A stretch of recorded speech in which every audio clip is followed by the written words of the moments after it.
The majority of those killed during the September 11th attacks were civilians, but there were hundreds who died saving others. KCTV5's Betsy Webster attended a service today with a special focus on first responders. Well, that ceremony today was here at Mount Olivet Cemetery in front of their First Responders Memorial. It sits in a dedicated space they call Legacy Gardens, a resting place for all those who risked their lives for community and country.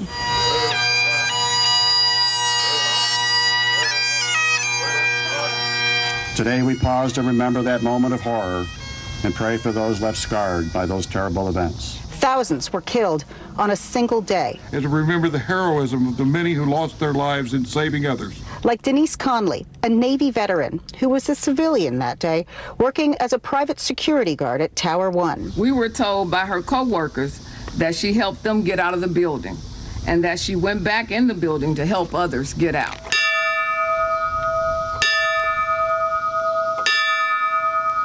"343 firefighters and 17 law enforcement officers died at the World Trade Center that day. I know there were many of you that worked in the public safety realm who went to work that day knowing that your job would be forever changed.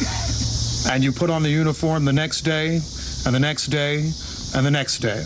Those who continue to sign up to serve their communities in this way are the greatest legacy we could have for those on 9/11. But the lives lost didn't end that day. I also want to recognize the members of the U.S. military who have been fighting a war on terror before and since that day.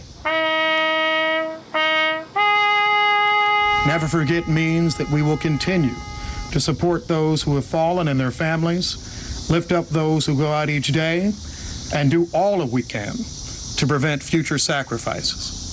Alongside the First Responders Memorial here is a Veterans Memorial. And as you heard, they too were honored here today.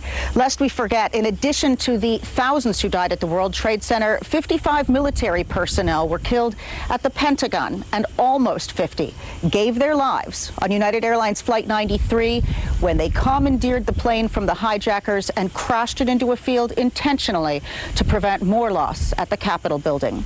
In Kansas City, Missouri, Betsy Webster, KCTV5 News.